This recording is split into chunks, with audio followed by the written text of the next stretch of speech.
वैसे ही नरेंद्र मोदी दो लोगों की सुनते हैं, अमित शाह और अडानी। मणिपुर में एक दिन में शांति ला सकती है। हिंदुस्तान की सेना का प्रयोग नहीं कर रहे हो, क्योंकि आप हिंदुस्तान को मणिपुर में मारना चाहते हो।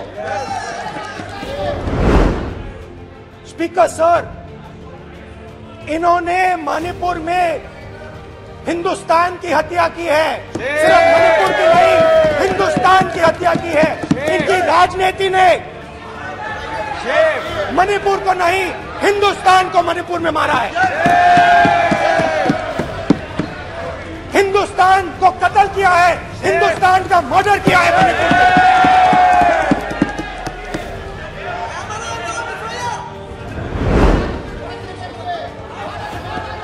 तो अगर नरेंद्र मोदी जी हिंदुस्तान की आवाज नहीं सुनते हैं, अगर हिंदुस्तान के दिल की आवाज नहीं सुनते हैं, तो किसकी आवाज सुनते हैं? दो लोगों की आवाज सुनते हैं। किसकी आवाज सुनते हैं? किसकी आवाज सुनते हैं? और इसलिए सुनते हैं। नो, ये गलत तरीका। माननीय सदस्य, देख लीजिए अडानी जी के लिए मोदी जी ने क्या काम किया है।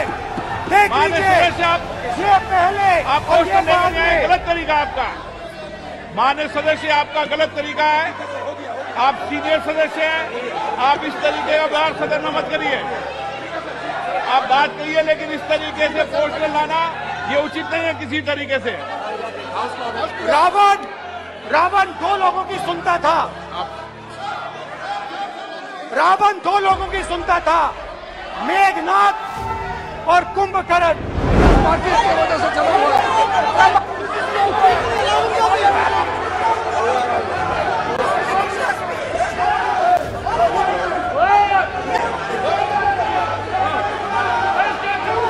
Okay, back. Anna, back. Hemant. Back. IB. हो गया. प्रतापन. हो गया. आप भाषण नहीं सुनना चाहते हैं? आप भाषण नहीं सुनना चाहते?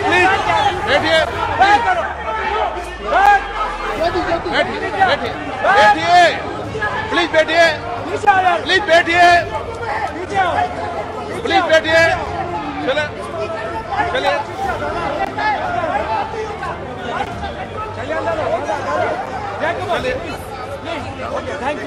Thank you.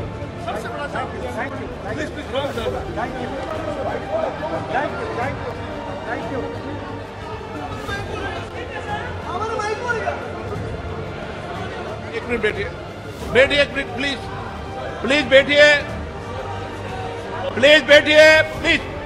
बालू जी,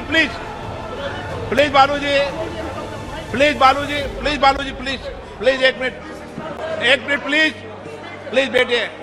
माननीय सदस्यगण, जिस तरीके का व्यवहार आप टेबल पर आकर कर रहे हैं, इस तरीके से सदन नहीं चलेगा। ये तरीका ठीक नहीं है। जब मैंने किसी को कहा है तो कहा है, ऐसे सदन नहीं चलेगा। सदन नहीं चलाना चाहता, अलग बात है। आप अपनी बात कहिए, गलत तरीका ये। नो, ऐसे सदन चलने वाला नहीं है। जो माननीय सदस्य टेबल पर हैं, उनके खिलाफ कार्रवाई होगी। प्लीज बैठिए। आप भी बैठिए। माननीय मंत्री जी, प्लीज बैठिए। भारत माता, प्लीज बैठिए। भारत माता, प्लीज बैठिए। Please brother. मैं बहुत शांति से सुन रहा हूं। इसका तरीका ये नहीं है उचित हो कि आप टेबल पर आए। नहीं, गलत तरीका ये। आप जैसे मैंने माननीय सर, प्लीज पानी। जैसे मैंने भाषण के शुरुआत में बोला भारत एक आवाज है, भारत हमारी जनता की आवाज है, दिल की आवाज है। उस आवाज की हत्या आपने मणिपुर में की। इसका मतलब भारत माता की हत्या आपने मणिपुर में की।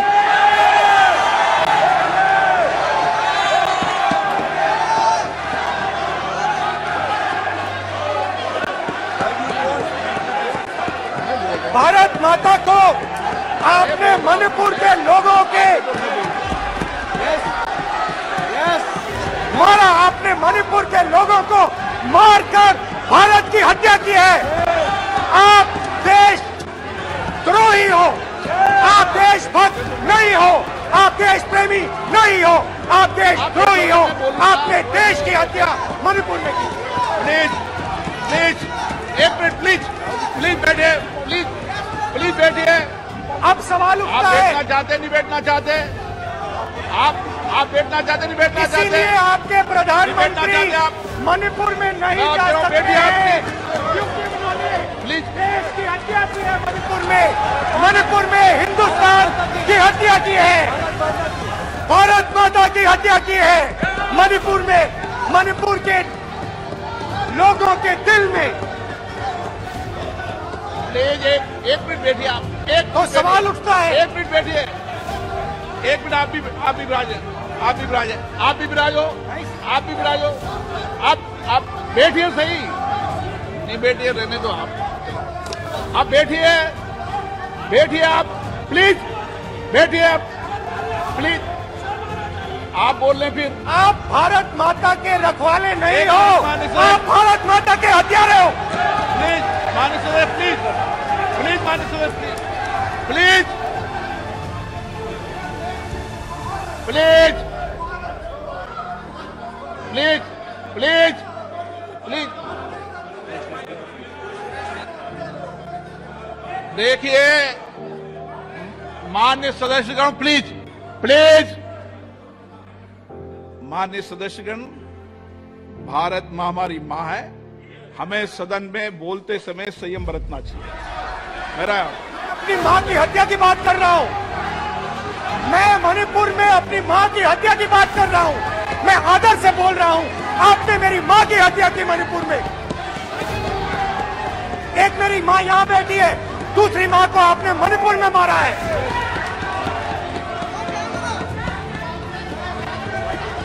और हर रोज जब तक आप हिंसा को बंद नहीं करोगे, तब तक आप मेरी मां की हत्या कर रहे हो। हिंदुस्तान की सेना मणिपुर में एक दिन में शांति ला सकती है। हिंदुस्तान की सेना का प्रयोग नहीं कर रहे हो, क्योंकि आप हिंदुस्तान को मणिपुर में मारना चाहते हो।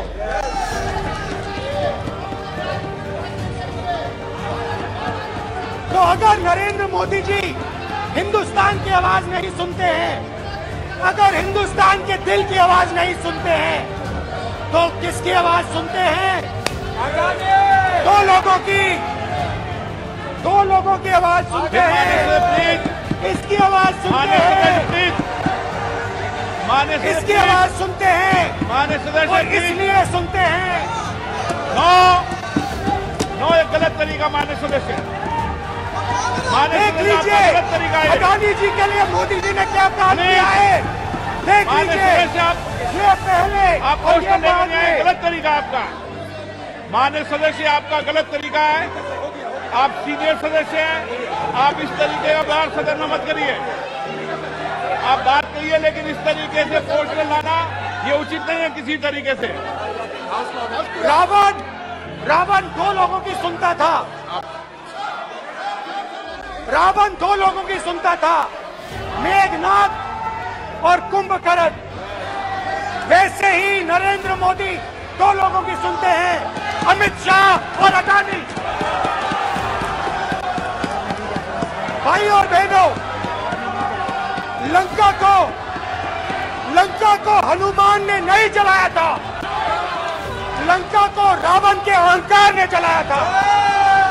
प्लीज माननीय सदस्य, आप संयमित बोले। आप ये सदन है, आप तरीके से बोलिए। माननीय राम ने रावण को नहीं मारा था, रावण के अहंकार ने रावण को मारा था। आप पूरे देश में केरोसिन फेंक रहे हो, पूरे देश में आप केरोसिन फेंक रहे हो। आपने मणिपुर में केरोसिन फेंकी और फिर चिंगारी लगा दी। अब आप हरियाणा में कर रहे हो, पूरे देश को आप जलाने में लगे हो। आप पूरे देश में भारत माता की हत्या कर रहे हो। धन्यवाद भी कर रहे हो। जैसे मैंने शुरू किया, सालों से मैं हर रोज 8-10 किलोमीटर दौड़ता हूं। तो मेरे दिमाग में था कि अगर मैं 10 किलोमीटर दौड़ सकता हूं तो 25 किलोमीटर चलने का क्या मतलब, कोई बड़ी बात नहीं। ये मैंने सोचा था। आज मैं उस भावना को देखूं तो वो अहंकार था कि मैं ये कर सकता हूं, ये कुछ नहीं है। तो मेरे दिल में उस समय अहंकार था।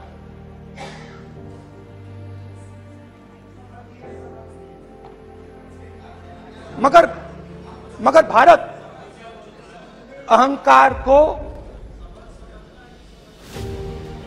एकदम मिटा देता है, 1 सेकंड में मिटा देता है। तो हुआ क्या, 2-3 दिन में मेरे घुटने में दर्द शुरू हो गया। पुरानी इंजरी थी और जबरदस्त दर्द। हर रोज मैं उठूं और मेरे घुटने में दर्द, हर कदम में दर्द। तो पहले 2-3 दिनों में जो अहंकार था, जो मतलब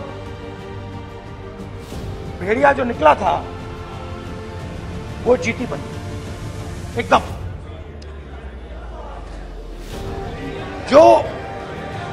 जो हिंदुस्तान को अहंकार से देखने निकला था, वो पूरा का पूरा अहंकार गायब हो गया। और रोज मैं डर डर के चलूं कि क्या मैं कल चल पाऊंगा। ये मेरे दिल में डर था। और जब भी ये डर बढ़ता था, कहीं ना कहीं से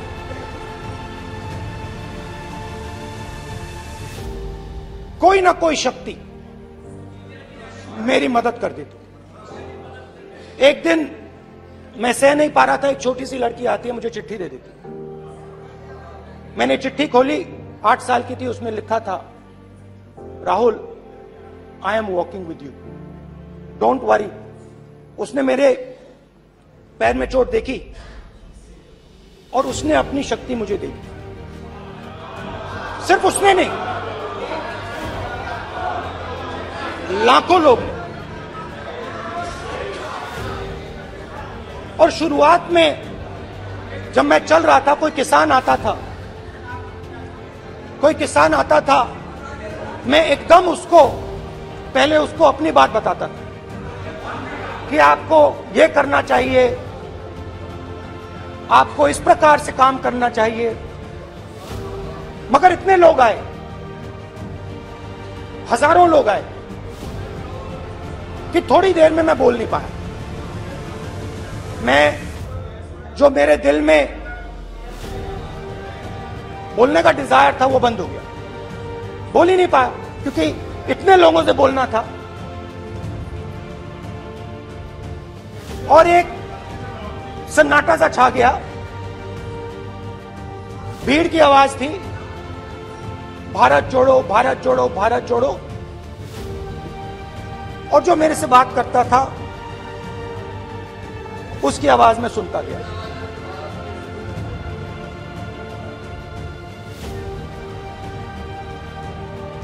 हर रोज सुबह 6 बजे से रात 7-8 बजे तक आम आदमी, गरीब, अमीर, बिजनेसमैन, किसान, मजदूर, सबकी आवाज।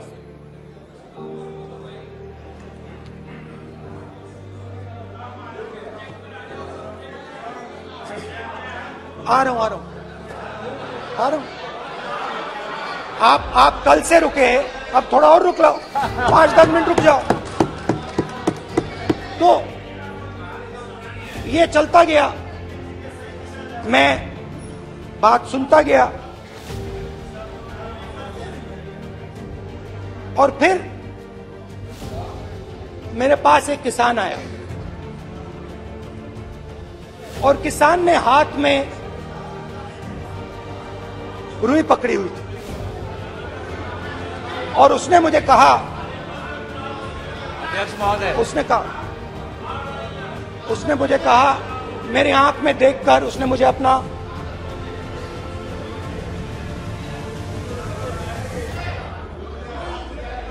वो रुई का बंडल दिया,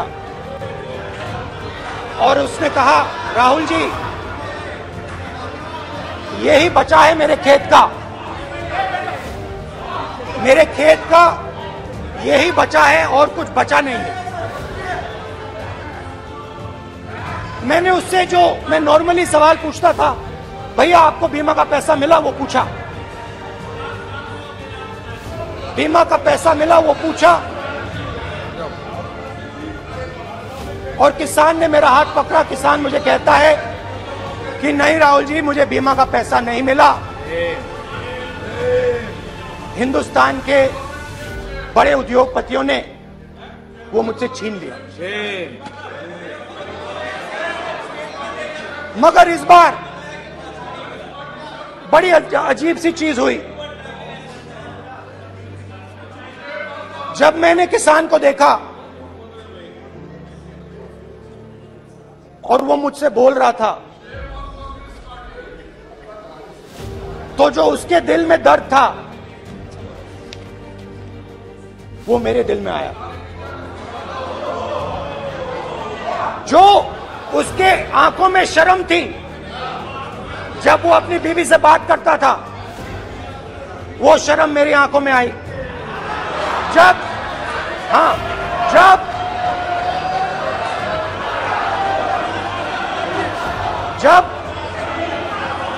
उसकी जो भूख थी वो मुझे समझ आई, और उसके बाद यात्रा बिल्कुल बदल गई। मुझे भीड़ की आवाज नहीं सुनाई देती थी, मुझे सिर्फ उस व्यक्ति की आवाज सुनाई देती थी जो मेरे साथ बात कर रहा था। उसका दर्द, उसकी चोट, उसका दुख, मेरा दुख, मेरी चोट, मेरा दर्द बन गया। समझने की कोशिश करो।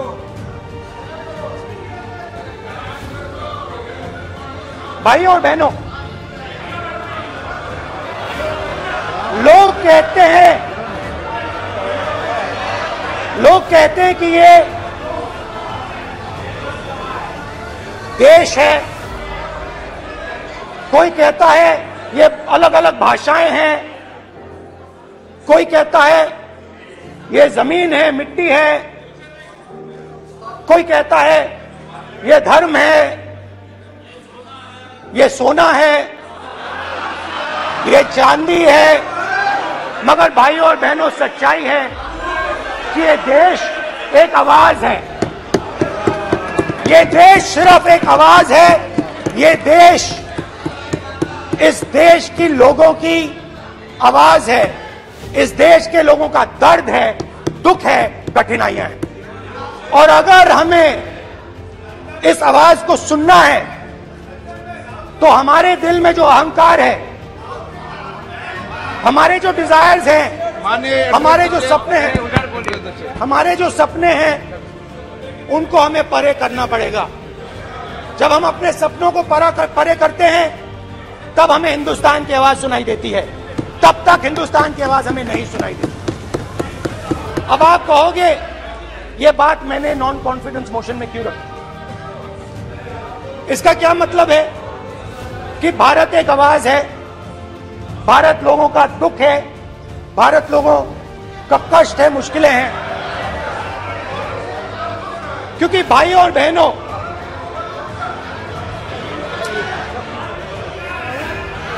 अध्यक्ष महोदय, अब पूरा सूद समेत जवाब तुमको मिलेगा, पूरा सूद समेत जवाब देंगे सर। फिर आप हमें मत रोकेगा सर। अध्यक्ष महोदय, फिर आप हमें मत रोकेगा सर। आप हमें मत रोकेगा फिर। आप हमें मत रोकेगा। आप हमें मत रोकेगा फिर। आप हमको मत रोकेगा सर। हम सब देख रहे हैं, सब सुन रहे हैं, आप हमको फिर मत रोकेगा। तो स्पीकर सर, भारत एक आवाज है। भारत इस देश के सब लोगों की आवाज है, और अगर हम उस आवाज को सुनना चाहते हैं, हमें अहंकार को, नफरत को मिटाना पड़ेगा। स्पीकर सर, कुछ ही दिन पहले मैं मणिपुर गया। हमारे प्रधानमंत्री नहीं गए, आज तक नहीं गए, क्योंकि उनके लिए मणिपुर हिंदुस्तान नहीं है।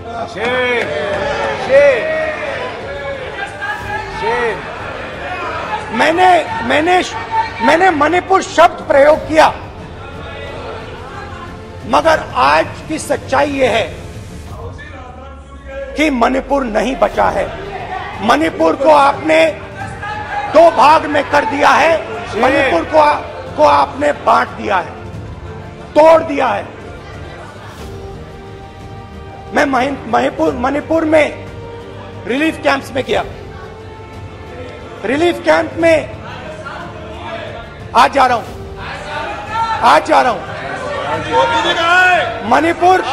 मणिपुर में रिलीफ कैंप में मैंने महिलाओं से बात की।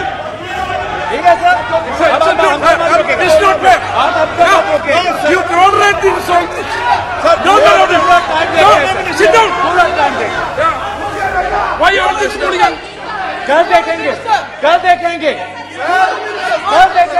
बात नहीं करेंगे सर। प्रधानमंत्री की बात नहीं करेंगे सर। ऐसे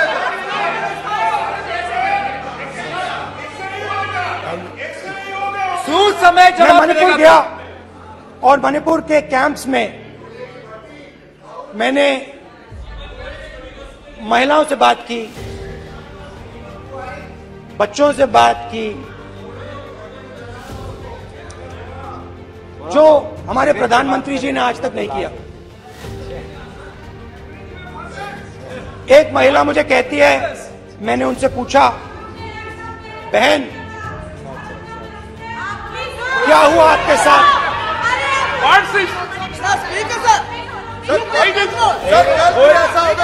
एक मंत्री बोल रहे, एक मंत्री खड़े होके बोल रहे, एक मंत्री खड़े होके ऐसे कर रहे, एक मंत्री खड़े होंगे तो पूरे सांसद खड़े होंगे यहाँ पे, पूरे सांसद खड़े होंगे यहाँ पे, बैठे नहीं है चुपचाप करिए, पूरे सब खड़े होंगे, पूरे सब खड़े होंगे। कल कांग्रेस पार्टी ने पूरा देश खड़ा होगा आपके खिलाफ, तो पूरा देश कल आपके खिलाफ खड़ा होगा। मैं बहुत सारी महिलाओं से बात किया, मगर मैं आपको दो उदाहरण देना चाहता हूं। एक महिला मुझे कहती है, मैंने कहा क्या हुआ तुम्हारे साथ? कहती है, मेरा छोटा सा बेटा, सम्मान करें, ये सम्मान, एक ही बच्चा था मेरा, एक ही बच्चा था मेरा, मेरे सामने, मेरे आंखों के सामने उसको गोली मारी है। मैं पूरी रात, आप सोचिए, आप अपने बेटों के बारे में सोचिए, मैं पूरी रात उसकी लाश के साथ लेटी रही। झूठ नहीं, झूठ आप बोलते हो, झूठ मैं नहीं बोलता हूं।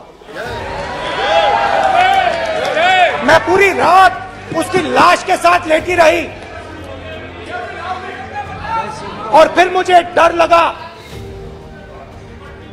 लगा, मैंने अपना घर छोड़ दिया, जो भी मेरे पास था वो मैंने छोड़ दिया। मैंने उनसे पूछा, कुछ तो लाई होगी? कहती है, नहीं, सिर्फ मेरे जो कपड़े हैं ये मेरे पास है, और फिर इधर उधर ढूंढती है और एक फोटो निकालती है और मुझे कहती है यही मेरे पास अब बची है।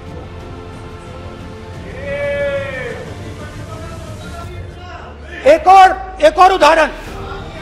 और उदाहरण दूसरे कैंप में मैं एक महिला मेरे सामने आती है, मैं उससे पूछता हूं तुम्हारे साथ क्या हुआ तुम्हारे साथ? और जैसे ही मैंने ये सवाल पूछा,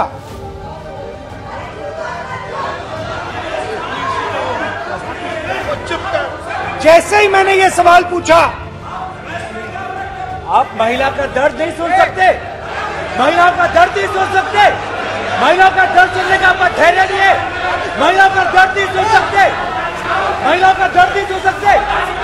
जैसे ही मैंने उससे ये सवाल पूछा, बैठो, जैसे प्लीज सर,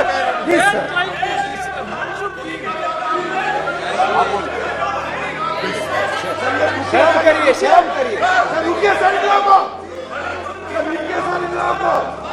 जैसे ही मैंने उससे सवाल पूछा तुम्हारे साथ क्या हुआ, शर्म नहीं है तेरे को? वैसे ही 1 सेकंड में वो कांपने लगी। उसने अपने दिमाग में वो दृश्य देखा और वो बेहोश हो गई, मेरे सामने कांपती हुई बेहोश हो गई। तो ये मैंने आपको सिर्फ 2 उदाहरण दिए हैं। Waytonikah.com, the exclusive Muslim matrimonial site.